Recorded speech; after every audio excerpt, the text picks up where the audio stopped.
내가 환난 중에서 여호와께 아뢰며 나의 하나님께 부르짖었더니 그가 그의 성전에서 내 소리를 들으시며 그의 앞에서 나의 부르짖음이 그의 귀에 들렸도다. 이스라엘아 들으라. 우리 하나님 여호와는 오직 유일한 여호와이시니 너는 마음을 다하고 뜻을 다하고 힘을 다하여 내 하나님 여호와를 사랑하라. 아멘.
이제 우리 하나님의 말씀을 민수기서 13장 1절부터 20절에 있는 말씀 함께 보겠습니다.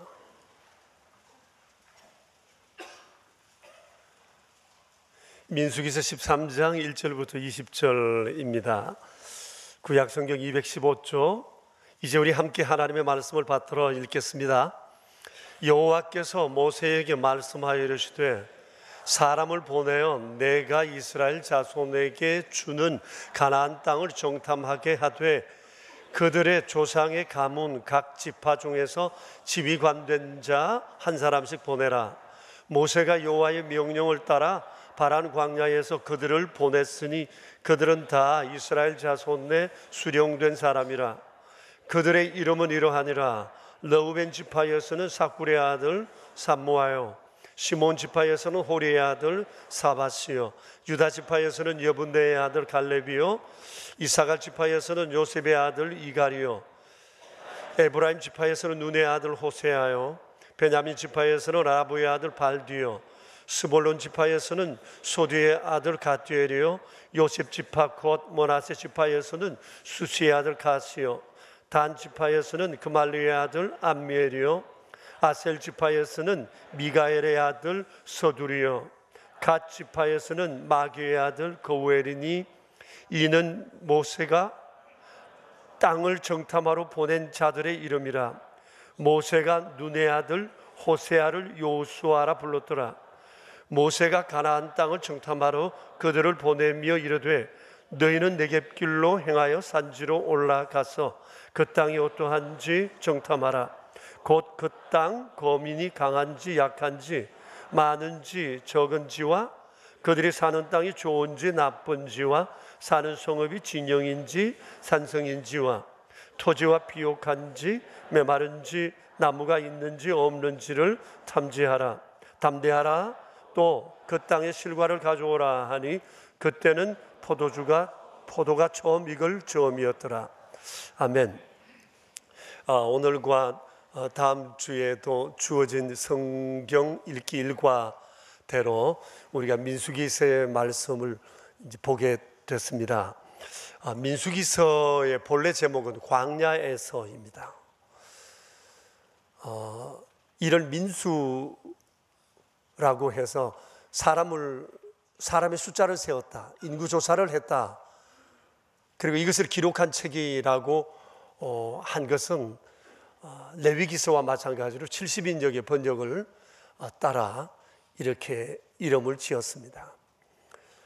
본래 이름대로 광야에서라고 했으면 훨씬 더 의미 있고 좋은 이름이었을 것 같다는 생각이 듭니다. 왜냐하면 민수기서의 전체 내용이 이스라엘 백성들의 이 광야에서의 삶에 관한 기록이기 때문에 그렇습니다. 여러분 아시죠? 광야에 몇 년이 있었죠? 40년 있었는데 39년간의 기록이 이 민수기서에 기록되어 있습니다. 그러니까 광야에서라고 했으면 훨씬 더 우리가 이해하기 쉬울 뻔했다라고 생각이 되어집니다. 당시 주의 백성들은 약속의 땅 가나안을 바로 눈앞에 두고 있었는데 바로 들어가지를 못했어요. 한 1년쯤 지났을 때였는데 그때 들어갈 수도 있었는데 어떤 일로 인해서 39년 그 땅에 들어가는 그 축복이 유예가 되었습니다. 정말 안타까운 일이 아닐 수가 없습니다. 그 내용이 바로 그 삶의 분수령이 되었던 그 내용이 이 민수기서 13장과 14장에 기록되어 있습니다.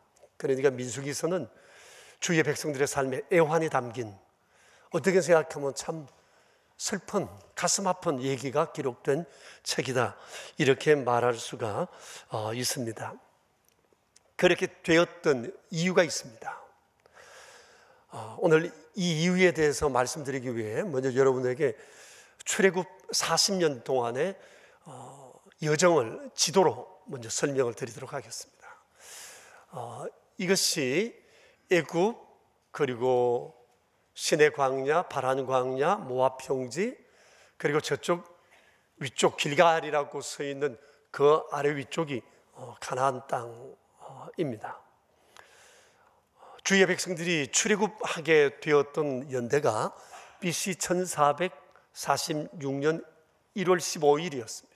애굽 람셋이라는 곳에서 출발을 해서 그 아래 시내산 지역까지 오는 여정이 총 한 2개월 정도 걸렸습니다. 이곳에서는 그해 3월 15일 날 도착을 했습니다. 이곳에서 그들은 하나님의 율법을 받았고 시내산 언약이 있었고 이곳에 성막을 건축했습니다. 성막 건축을 총 10개월에 걸쳐서 하게 되었습니다. 그리고 이곳에 한 13개월 정도 머물다가 그 다음에 출애굽 2년차 2월 20일 경에 그들은 다시 바란 광야 그리고 그 위로 가데스 바네아 쪽으로 올라가게 되었습니다. 민수기서 13장은 바로 이 바란 광야를 중심으로 한 가데스 바네아, 바로 여기에서 민수기 13장의 기록이 이곳에서 기록 내용이 활동이 이루어졌다고 보면 됩니다. 그런데 시내산에서 바란 광야 가데스 바네아 이 지역에서 몇 년을 살았느냐? 39년을 살았습니다. 그 정도로 살았습니다. 그리고 이제 거기서 떠나 39년 한 11개월쯤 되었을 때 그 모압 평지라고 하는 곳으로 가서 한 70일 정도 머뭅니다. 그리고 이곳에 있다가 40년 차 1월 10일 날 길갈이라고 하는 이 가나안 땅 바로 초입 도성에 도착하게 됩니다. 이때가 40년에서 5일이 빠지는 그런 날이라고 말할 수가 있습니다. 그런데 이곳에서 거주하는 동안 요 시내산 요 부분에서 창세기, 출애굽기, 레위기의 활동이 이루어지고 그곳에서 이 말씀을 기록합니다. 그리고 민수기서는 그 위에 이 바란 광야 그 지역에서 머물면서 기록을 하게 되었고 신명기서는 모압 평지라고 하는 저 부분에서 신명기서가 설교되어졌고 기록되어졌습니다. 이것이 우리가 한눈으로 볼 수 있는 출애굽 40년의 전체 내용입니다. 자, 그런데 여기 중요한 것이 있습니다. 출애굽의 목적입니다. 출애굽은 분명한 목적을 가지고 있었는데 그 목적이 뭔고 하니 하나님이 약속하신 가나안 땅에 들어가는 거였습니다. 이 가나안 땅은 하나님께서 아브라함에게 이미 430년 전에 약속했던 것이었는데 애굽에 머물러 있는 동안 상당 기간을 노예로 살고 있었는데 그때 그들은 이 하나님의 약속에 대한 소망이 거의 사라지는 줄 알았습니다. 그런데 아브라함에게 약속한 지 430년이 지나서 하나님께서 모세에게 백성에게 가서 다시 가나안 땅을 너희가 들어갈 수 있다는 이 약속을 상기시키라고 말씀을 하십니다. 그리고 드디어 하나님의 은혜 속에 그들은 출애굽을 하게 되었습니다.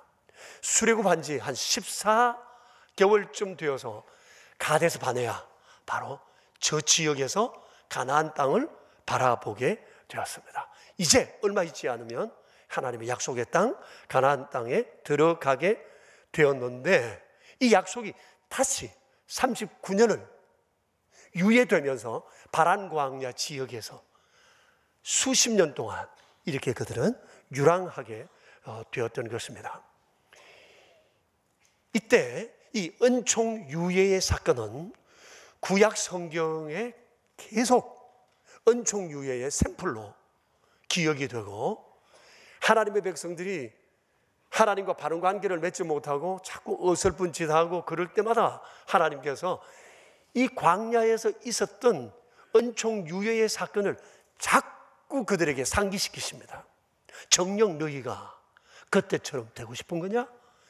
사사를 통해서 그리고 선지자들을 통해서 끊임없이 하나님이 말씀하신 게 그겁니다.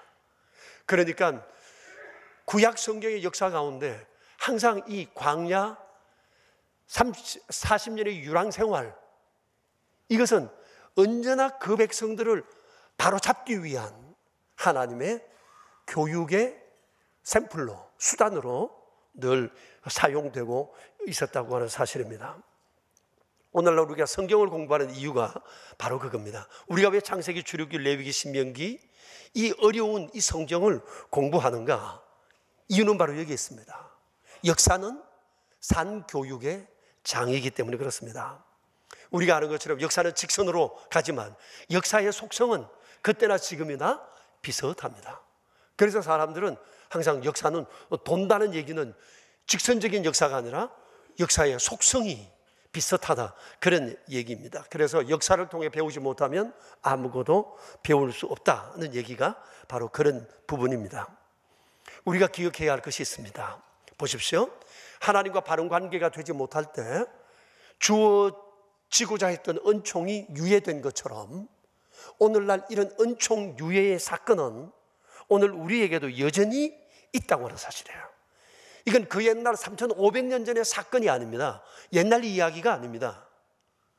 이것은 어제도 있었고 오늘도 있고 내일도, 인간이 이 땅에 살아가는 날 동안 은총 유예라고 하는 이 사건은 끊임없이 계속될 수 있다고 하는 사실입니다. 그래서 오늘 우리는 옛날 이야기로 치부하면 안 되고 오늘 우리 삶 속에 일어날 수 있는 현재의 사건일 수도 있다는 마음으로 이 말씀을 우리가 보아야 한다는 것입니다.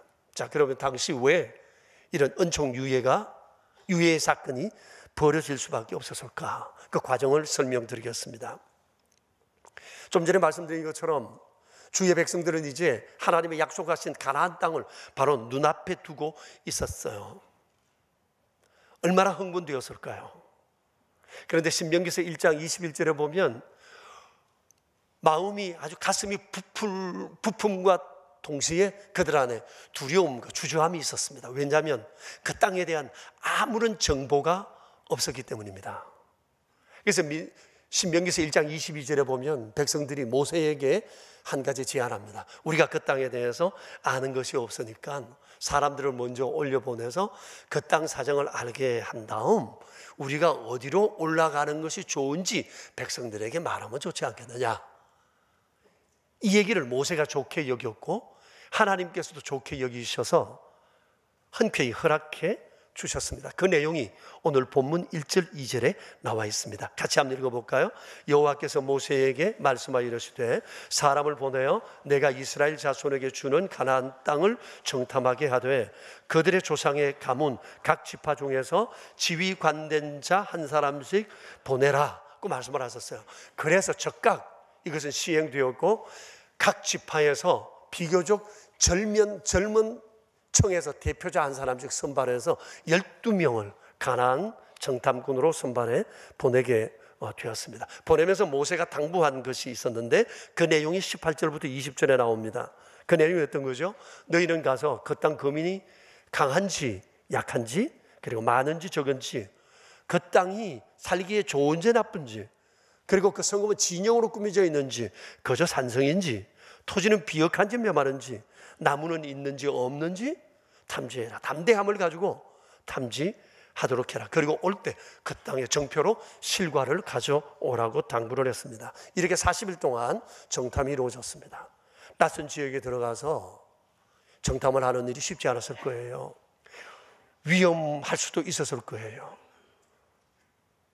또 목숨이 위태할 수도 있었을 것입니다. 그런데 문제는 정탐을 다녀오고 난 다음 온 회중 앞에서 정탐 보고를 했는데 여기서 문제가 불거졌습니다. 정탐 보고의 내용은 크게 두 가지였습니다.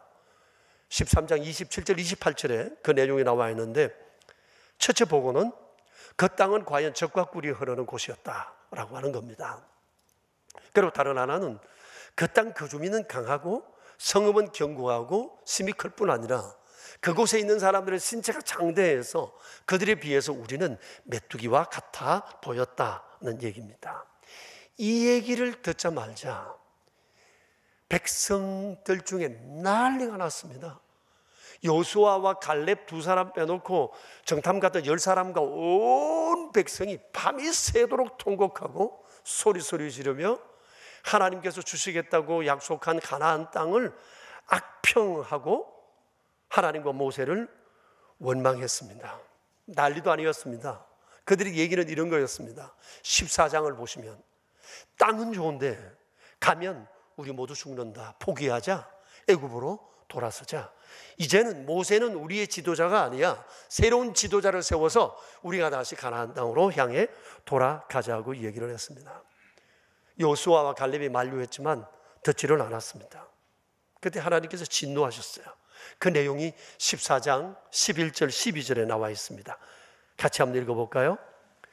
여호와께서 모세에게 이르시되 이 백성이 어느 때까지 나를 멸시하겠느냐?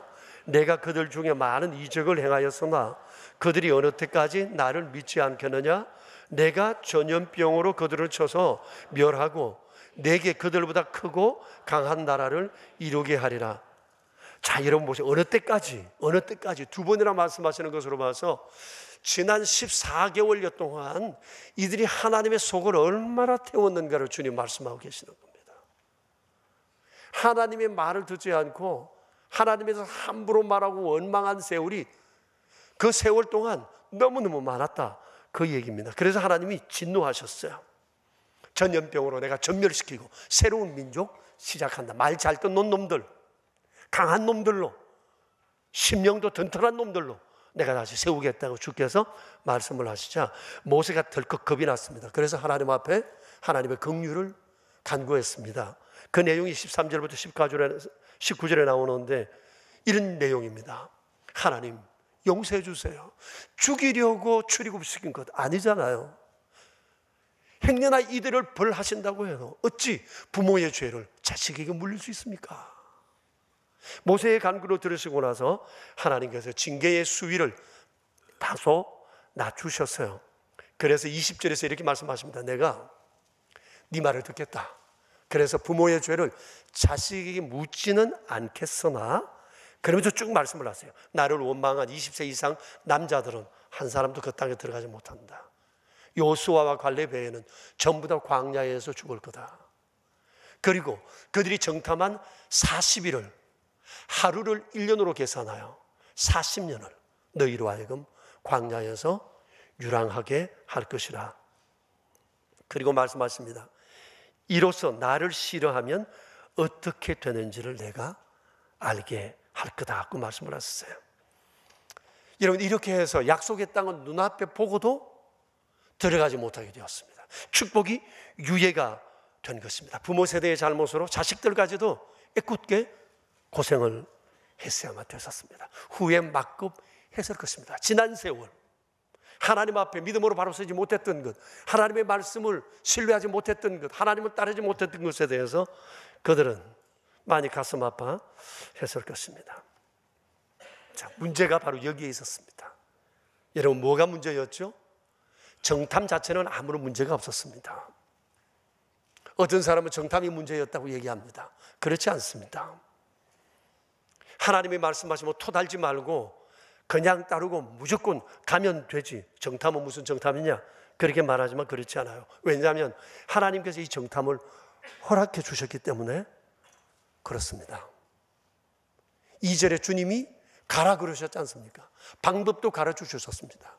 각 팀에서 대표자들 한 사람씩 세우라고 말씀하셨지 않아요. 하나님이 허락하신 정탐이에요. 그렇기 때문에 정탐 간 것을 불신앙으로 보아서는 안 된다고 하는 것입니다. 생각해 보십시오. 계속 여기 있으면서 의심하고 두려워하기보단 갔다 와서 그 땅을 보고 나서 확신을 가지고 그곳을 향해 올라간다면 더 좋은 일이지 않겠어요? 그래서 하나님께서 허용하셨던 것입니다. 하나님이 일을 할 때 우리가 이것을 언제나 염두에 둬야 합니다. 우리를 섭리하시고 이끄시는 하나님의 최선에 대한 신뢰를 해야 하지만 사람으로서 해야 할 준비와 최선도 반드시 있어야 합니다.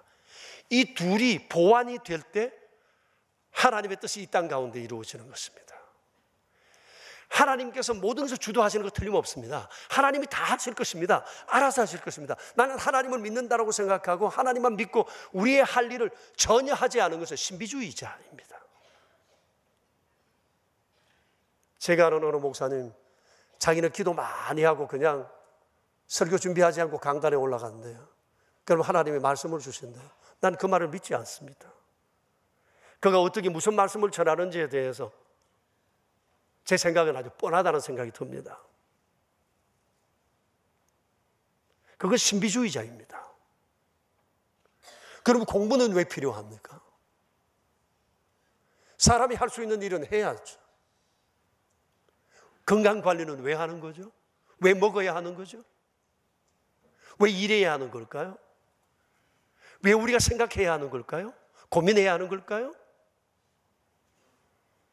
하나님의 최선과 인간의 최선이 만날 때 하나님의 뜻은 이 땅 가운데 성취되는 거예요.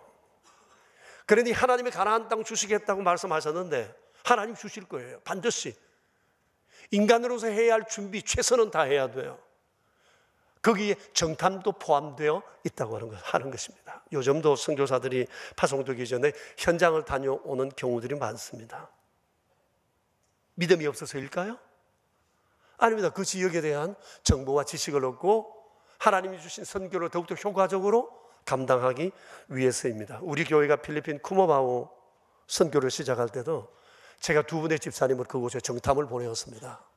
두 분이 4박 5일 정도 정탐을 다녀왔는데 가셔서 이곳이 하나님이 우리에게 주신 땅이라 확신이 들었던지 사비로 그곳에 교회 터와 학교할 터를 구입해 놓고 오셨어요. 그리고 그분들이 돌아오셔서 정탐 보고를 듣고 난 다음 우리는 그곳을 선교할 방법과 범위를 정하고 지금까지 선교를 지속해 오고 있는 것입니다. 이것이 소위 정탐입니다. 정탐은 반드시 필요합니다. 믿음이 없기 때문에 정탐하는 것은 아닙니다. 우리 교회가 이곳에 개척될 때도 저는 3번의 정탐을 했습니다. 한 번은 소위 지금 말하는 이런 정탐입니다. 이거 상황을 제가 전혀 몰랐기 때문에 저는 용인이 어디 붙었는지도 몰랐기 때문에 이 용인 땅 서천리가 어딘지 와 봐야만 했습니다. 그리고 여기서 둘러보고 난 다음에 상황을 서울영락교회에 보고를 했고 지원을 요청하게 되었던 것입니다. 그때 용인 땅을 처음 밟았어요. 제가 그 첫 번째 방문하기 며칠 전에 이곳에 아마 비가 왔던 것 같아요. 땅이 많이 좀 질었어요. 선배 목사님께서 차가 있어서 자기 차로 안내해서 왔는데 들어오는 길, 옛날 분들은 아실 겁니다. 저기 연못 쪽으로 들어와야 되는데 그 길이 안 보여가지고 동네에서 막 오니까 바로 논뚝길 한가운데 길이 있어가지고 그걸로 차를 몰고 들어갔습니다. 그냥 빠져버렸습니다. 뭐 꼼짝달싹 할 수가 없었습니다. 근데 동네 분들이 참 서천리 분들 참 마음 좋아요. 누군지는 제가 기억 안 나는데 막 삽을 가지고 자기들이 와서 차를 받쳐주고 이렇게 아주 한 몇 시간 씨름을 해서 차가 겨우 빠져나올 수 있었습니다. 제가 그때 서천리 진흙밭 맛을 톡톡히 봤습니다. 서천리 오니까 그럽디다. 마누라 없이는 살아도 장화 없이는 못 산다고. 전 그때 첫날 그걸 맛보았습니다. 두 번째는 처소를 구하기 위해서 이곳에 왔었는데 85년 1월 달이었어요. 눈이 얼마나 많이 왔는지 아마 30cm쯤은 아마 쌓였던 것 같습니다. 세 번째는 이 성소를 꾸미기 위해서 교회 당을 만들기 위해서 이곳에 왔던 적이 있었습니다. 그런데 제 아내는 정탐 한 번도 없이 따라왔습니다. 이사 오던 날 그날 처음 이 땅을 밟았습니다. 자식 자랑 8푼이고 마누라 자랑 7푼이라고 했는데 제가 오늘 기꺼이 7푼이 되겠습니다. 지금까지도 제 아내는 제가 하는 일에 가타부터 불평하거나 딴지를 걸거나 뭐 이런저런 판단을 한 적이 없습니다. 만일 그랬다면 33년 전에 서천리에 교회는 세워지지 못했을 것지도 모릅니다. 제가 생각합니다. 두고두고 생각하는 것은 내가 장가 하나는 참 잘 갔다 그런 생각을 합니다. 여러분, 이 정탐 이거 우리가 해야 할 당연한 몫입니다. 당시 주의 백성들이 모세에게 정탐 갑시다 하는 것은 불신앙이 아닙니다. 하나님은 못 믿었기 때문이 아닙니다. 더 잘 믿고 싶고 더 잘하기 위해서 했던 일이라고 생각이 되었습니다. 정탐이 문제가 아니라 문제는 정탐 이후였습니다. 그들의 결정적 패착은 불신앙이었습니다. 여러분 보십시오. 2절 말씀을 보십시오. 하나님께서 그들에게 정탐을 허락하시면서 하신 말씀이 있어요. 이 구절이 굉장히 중요한 구절입니다. 내가 이스라엘 자손에게 주는 가나안 땅을 정탐하게 하라 이거예요. 내가 이스라엘 자손에게 주는 이라고 했어요. 이미 주셨다는 거예요. 주신다는 겁니다. 이제 올라가면 된다는 거예요. 취할 수 있다는 겁니다. 개척이 아니에요. 주신 땅을 정복하는 것입니다. 그러니까 주의 백성들이 정탐하고 난 이후에 그들 가슴에 늘 품어야 할 것은 저 땅은 하나님이 우리에게 주셨다는 사실을 믿어야 했고 확신을 가지고 정탐했어야 했었습니다. 그런데 거기서 둘러보고 온 그들은 그들 앞에 펼쳐진 여러 장애물들을 보고는 주저앉고 말았던 것입니다. 시선을 뺏긴 거예요. 자기 생각이나 경험을 하나님의 약속보다도 앞세웠던 거예요. 자기 감정을 하나님의 약속보다 앞세웠던 거죠. 이게 불신앙이었어요. 하나님의 말씀을 믿지 않았던 거죠. 그래서 결국 하나님께서 그들에게 주시고자 했던 축복이 39년이나 뒤로 밀리게 되었던 것입니다. 여러분, 우리가 하나님을 믿는다고 할 때 우리 믿음에 중요한 세 가지 요소가 있습니다. 전적인 수락, 전적인 순종, 전적인 위탁입니다. 이거 없으면 믿음 아닙니다. 이게 있어야 됩니다. 가장 중요한 것은 하나님과 하나님의 말씀을 있는 그대로 받아들이는 겁니다. 그리고 따라가는 겁니다. 그리고 모든 것을 맡기는 겁니다. 그래서 우리는 날마다 내게 이 신앙의 세 요소가 있는지를 날마다 점검해야 합니다. 한번 같이 읽어볼까요? 전적인 수락, 전적인 순종, 전적인 위탁. 이것이 내게 있는지를 우리는 늘 돌아봐야 하는 거예요. 출애굽 당시 그리고 출애굽 이후에 하나님께서 그 백성들에게 요구했던 것이 딱 하나입니다. 이게 바로 신앙입니다. 이 믿음입니다.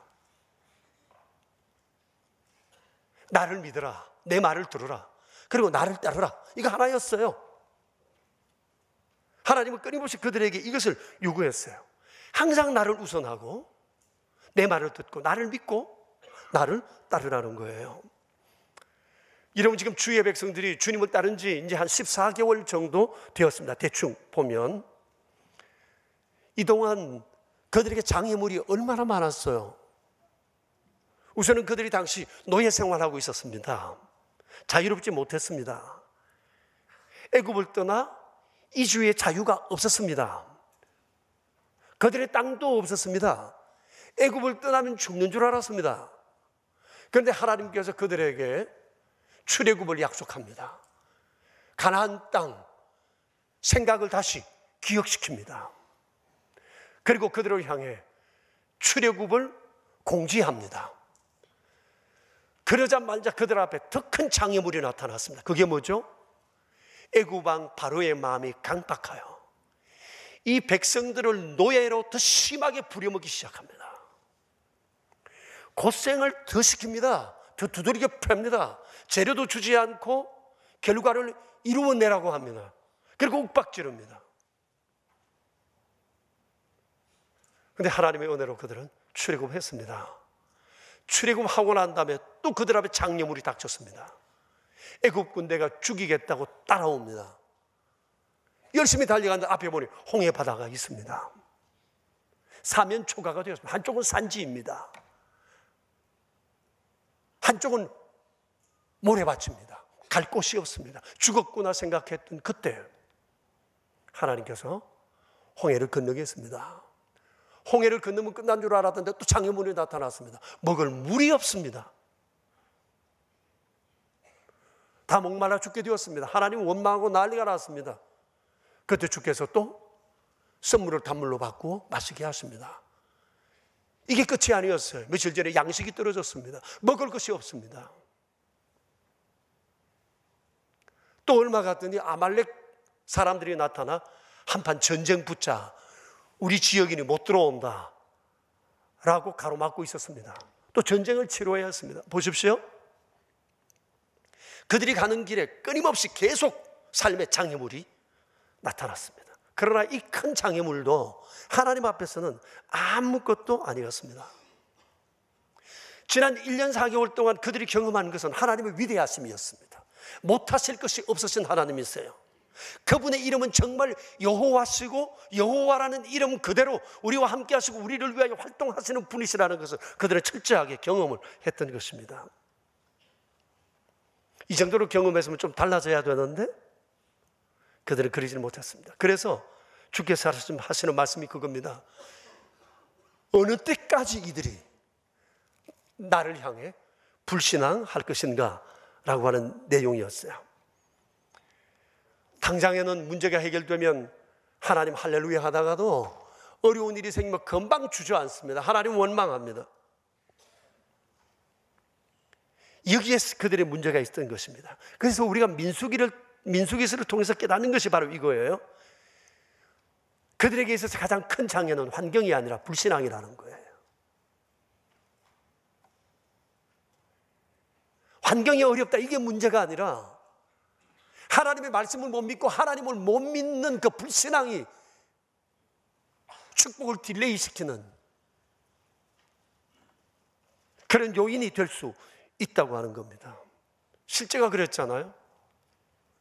환경은 여전히 어려웠어요. 계속 그들 앞에 장애물은 닥쳤어요.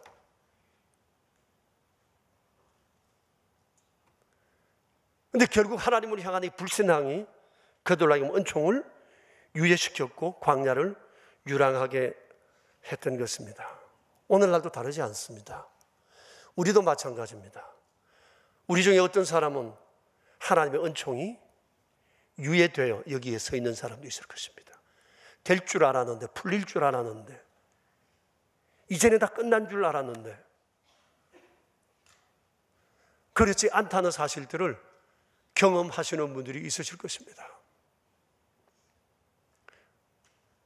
그 중에 어떤 것은 반드시 하나님과의 관계에 문제가 와서 은총이 유예된 것일 수 있다고 하는 거예요. 그러니까 주의 백성들의 광야 40년의 유랑은 그들의 문제가 아닙니다. 삶의 원리는 그때나 지금이나 똑같습니다.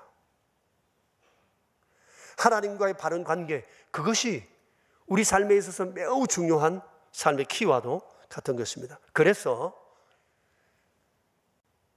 이 광야 같은 세상을 살아가는 우리에게 있어서 삶의 요령이 있다면 그것은 하나, 하나님과 하나님의 약속을 붙드는 겁니다. 그 옛날 주의 백성들이 애굽의 노예로 살 때 그들이 이것을 벗어나는 길은 하나님을 믿고 하나님의 약속을 믿고 하나님을 따르는 거였습니다. 광야라고 하는 엄청난 장애물 앞에 있어서나 그들이 이 광야를 살아낼 수 있는 것도 하나님을 바라보고 하나님의 말씀을 믿고 하나님을 따르는 거였습니다.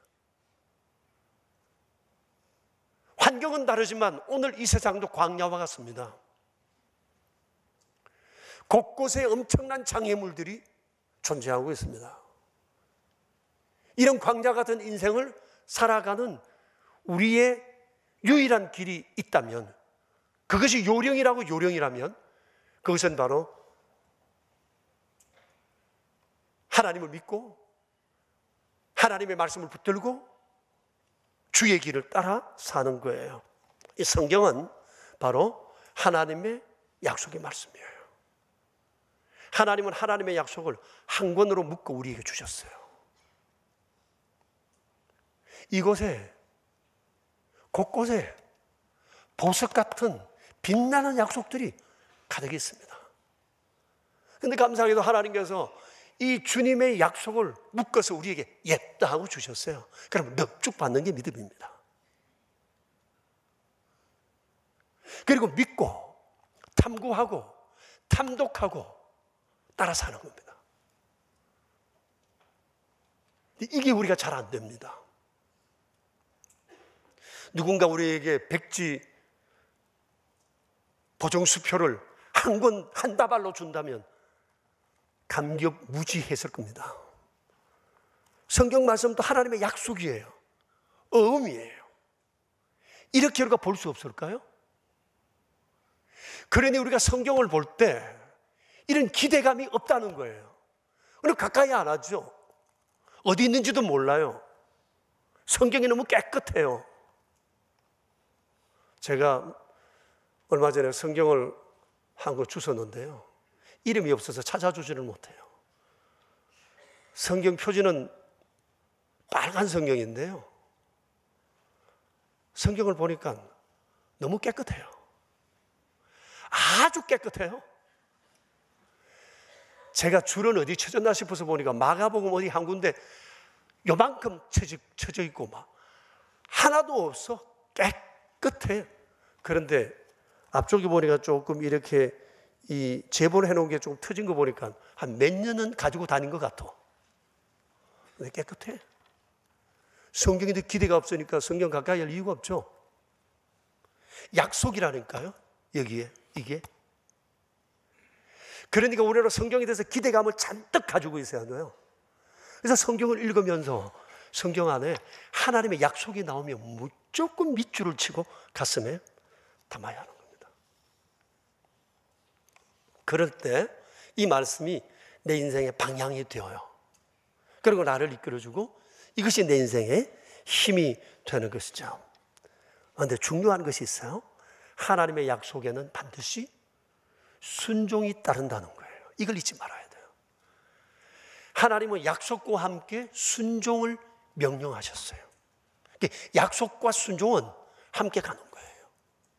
여러분 지난주에 우리 레위기서 26장을 봤지 않습니까? 하나님이 약속하셨어요. 풍요와 평화와 주의 임재를 약속하셨어요. 그러시면서 주께서 순종을 요구하셨습니다. 뭐죠? 나를 경배하라. 너 자신을 위하여 우상을 만들지 말라. 내 안식일을 지키라. 내 성소를 경외하라. 그리고 내 규례와 명령을 준행하라. 그리하면 내가 너희에게 여기서 주리니 라고 말씀을 하세요. 그러니까 하나님의 약속은 순종으로 열매를 맺는 겁니다. 감나무 밑에 앉아서 감 떨어지기를 기다리는 그런 사고방식은 되지를 않습니다. 순종 없이 하나님의 약속의 열매를 거둘 수는 없는 거예요. 오늘 우리가 성경에서 보는 바와 같이 이 주의 백성들도 시작은 좋았어요. 그들은 하나님이 주시겠다는 가나안 땅을 붙들었어요. 하나님의 약속을 붙들었어요. 그곳에 한번 정탐하고 와서 우리가 그저 정복해야지, 여기까지는 좋았어요. 그런데 장애물 앞에 무너지고 말았던 거예요. 하나님의 약속이 주어졌으면 어려움이 있어도 죽을 각오하고 버티고 나가 전쟁을 쳐 정복해야죠. 주님이 주신다고 했으니 어떤 방법으로 주님이 주실 것이다는 기대를 가져야 되었을 거예요. 근데 기대는 있으면서 순종을 안 했어요. 그러니 하나님께서 39년을 딜레이 시킨 겁니다. 축복이 유예된 겁니다. 순종할 때까지 기다린 거예요.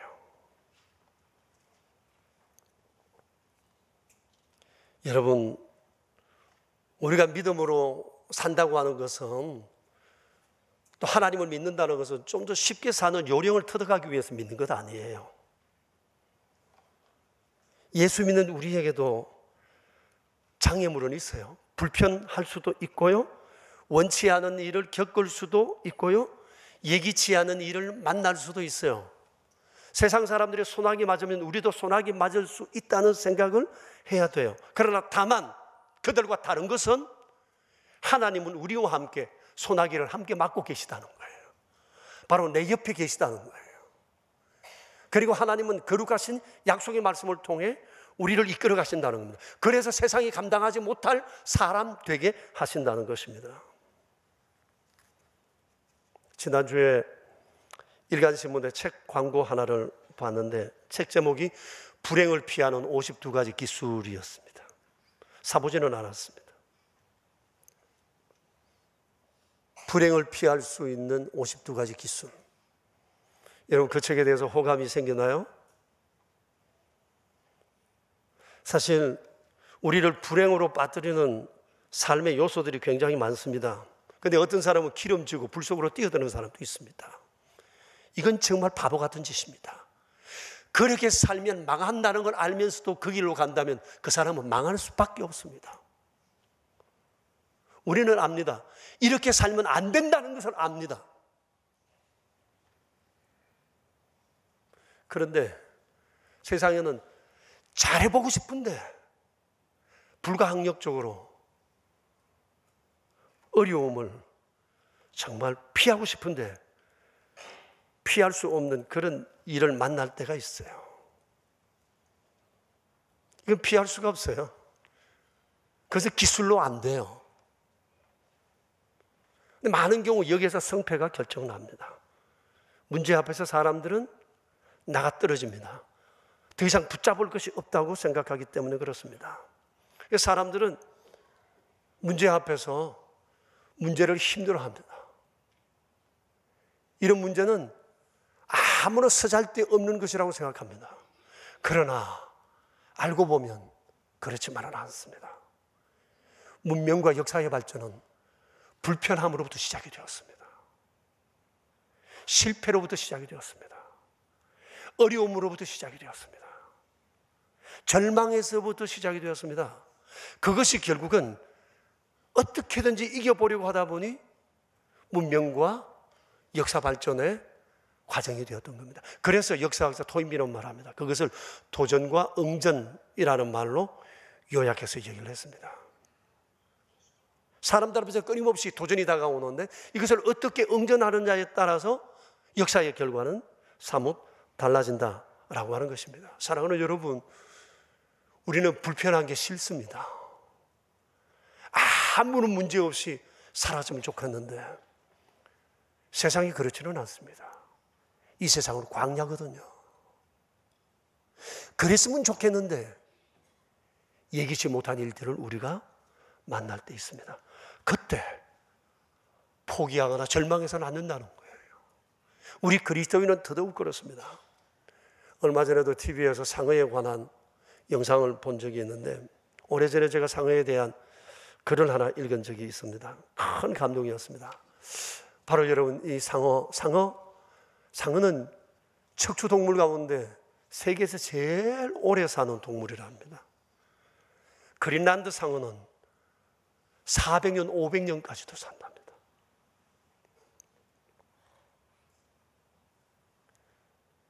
그런데 여러분, 바다 물고기 가운데 가장 센 놈이 상어입니다. 상어를 당해낼 물고기가 없습니다. 그러니까 태생적으로 상어는 강하게 태어나느냐? 그렇지 않다는 겁니다. 상어는 치명적인 결함을 안고 있습니다. 그게 뭔고 하니 불에가 없다는 겁니다. 불에가 뭐죠? 물고기 뱃속에 있는 공기 주머니입니다. 그것이 물고기를 물속에서 뜨게 하는 겁니다. 상어는 불에가 없습니다. 결정적 결함입니다. 평생 땅바닥에만 기어다녀야 될 그런 고기입니다. 근데 가장 센 놈이 되었습니다. 가장 강한 놈이 되었습니다. 물속에서 이길 놈이 없습니다. 어떻게 센 놈이 될 수 있었을까?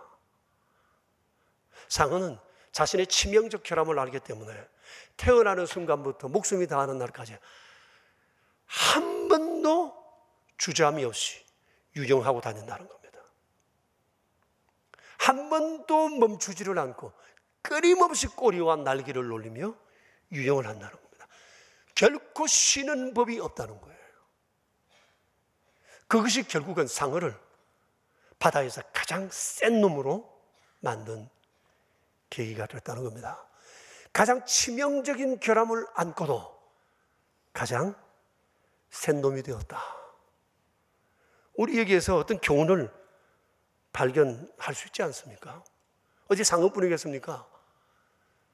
사람도 개개인적으로 뒤져보면 누구나가 치명적 결함이 있을 수 있습니다. 자이든 타이든 엄청난 실수를 저질렀습니다. SNS로부터 공격을 받고 신상털기를 하고 도저히 일어설 수 없는 그런 상황에 빠지기도 합니다. 환경이 남보다 어려울 수 있습니다. 가정이 어렵고 내가 일하는 일터의 수입이 정말 변변찮은 분들도 있습니다. 도저히 스스로 독립은 꿈도 꾸지 못할 그런 어려운 환경에 처한 분도 있을지 모릅니다. 배우고 싶어도 공부할 수 있는 여건이 되지 못한 사람도 있고 신체적인 컴플렉스를 가진 사람도 있고 너무 어려운 상황 가운데 있는 분도 있을 것입니다. 또 사고로 인해서 신체적인 치명적 결함을 안고 있는 분도 있을 것입니다. 어떻게 하시겠습니까? 스스로 포기하고 절망하고 주저앉을 것입니까? 아니면 비상할 것입니까? 우리가 선택을 해야 합니다. 내가 상어라면, 상어가 우리라면 어떻게 할 것 같습니까? 누구나 치명적 결함은 안고 있습니다. 그러나 여기서 어떻게 결심하고 나아갈 것인가에 따라서 결과는 사뭇 달라질 것입니다. 무엇보다도 우리 하나님의 백성들은 인생의 치명적 결함 때문에 절대 포기해서는 안 된다고 하는 것입니다. 왜냐하면 하나님이 언제나 우리와 함께 하시기 때문입니다. 그리고 하나님께서는 인생의 빛나는 모습과도 같은 수많은 약속을 우리에게 해주셨기 때문입니다. 이제 우리가 해야 할 일은 인생의 광야에서 하나님을 믿고 하나님 말씀 듣고 주께서 원하시는 그 길을 주와 함께 가는 것입니다. 반드시 좋은 일이 있을 줄로 믿습니다. 우리 함께 기도하겠습니다. 우리 자신을 한번 돌아봤으면 좋겠습니다. 나는 불편함이 없어, 나하고는 상관없는 말씀이야 생각하지 마십시오. 인생은 예기치 않은 상황에 다다를 경우가 종종 있기 때문입니다. 그때 우리는 어떻게 해야 합니까? 오늘 주님은 우리에게 길을 제시하십니다. 어떤 상황에도 좌절하지 말라, 절망하지 말라, 길은 있다, 내게로 오라 말씀을 하십니다.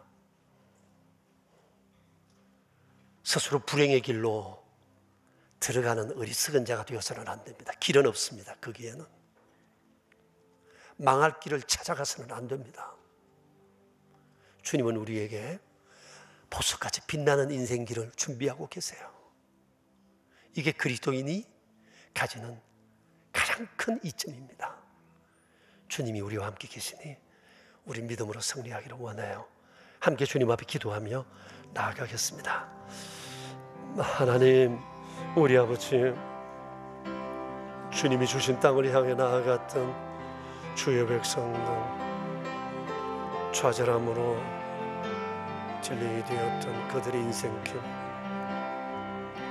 주여, 저희가 인생길을 지내오면서 이렇게 많은 삶의 문제 앞에 다다르고 불편함 속에, 때로 어려움 속에 우리가 절망하고 좌절하고 뒷걸음질 쳐 하나님의 은총이 유예되어 오늘 저희가 여기에 서 있을지도 모르겠습니다. 주님이 저희와 함께 계시고 거룩하신 말씀 우리에게 있으니 오 주여, 흔들리지 않는 견고한 믿음으로 주님을 바라고 살아가는 저희 되게 해주십시오.